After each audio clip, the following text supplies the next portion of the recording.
नमस्कार मैत्रिणींनो, आम्ही बहिणी या चॅनलमध्ये तुमच्या सर्वांचे मनापासून स्वागत. तर बघू शकता मी आणि सारिका निघालो आहे आज गावाला. तर ते कुठं पुढं मी तुम्हाला सांगते.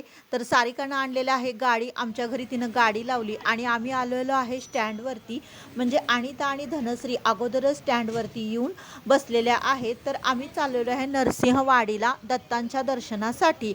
तर अशा पद्धतीनं आम्ही चौघी एकत्र स्टँडवरती जमलेलो आहे आणि तिथून आता आम्ही एस टीनं जाणार आहोत. तर स्टँडवरती बघितलं तर खूप सारी अशी गर्दी होती. तर म्हणलं आता बस मिळेल की नाही असं टेन्शन होतं, पण बस मिळाली आणि बसमध्ये पण आम्हाला वाटलं जागा मिळेल की नाही, पण जागा पण अगदी छान पद्धतीनं मिळाली. म्हणजे गर्दी अजिबात नव्हती बसला, कारण नुकतीच दत्त जयंती होऊन गेल्यामुळं एवढी बसला गर्दी नव्हती. तर अशा पद्धतीनं निघालो आहे वाडीला श्री दत्तांच्या दर्शनासाठी. तर काय झालं होतं, दत्त जयंतीलाच आम्हाला जायचं होतं, पण काय दत्त जयंतीला इतकी गर्दी असती ना की तिथे दर्शन होणं खरंच अवघड आहे. त्यामुळं म्हटलं जरासं दत्त जयंती झाल्यावरच आपण दर्शनाला जाऊया. तर नरसिंहवाडीला आम्ही पोचलेलो आहे.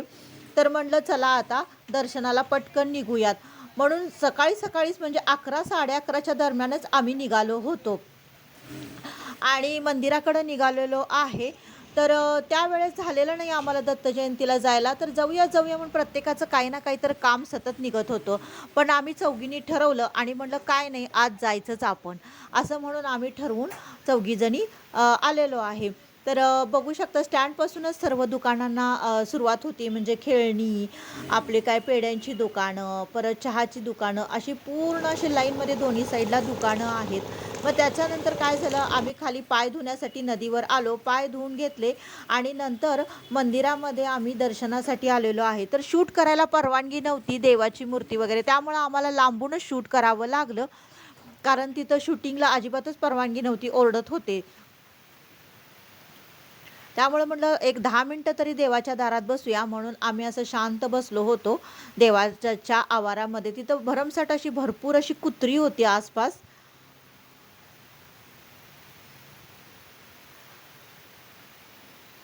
आणि तिथून उठावसंच वाटेना, इतकी शांतता वाटत होती ना.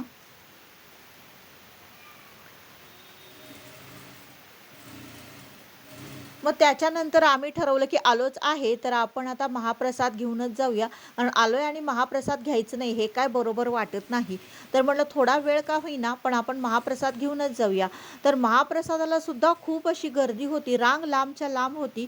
तरी पण म्हटलं काही पण असू दे, 1 तास लागू दे, पण महाप्रसाद आपण घेऊयाच. हा योग सारखा सारखा येत नाही, त्यामुळं महाप्रसाद घेण्यासाठी आम्ही आलो आहे.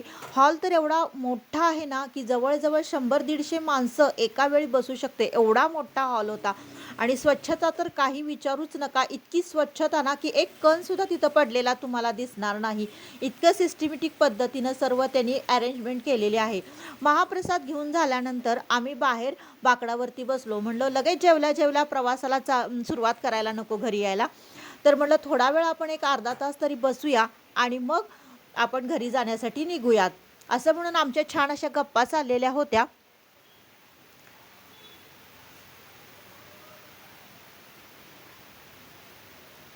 चौघींनाही आम्हाला मंदिरातून आणि आवारातून हलावंसं वाटेना की आपण इथं दिवसभरच बसावं असं वाटलं. त्याच्यानंतर आम्ही एक सेल्फी काढली. तर चला मैत्रिणी.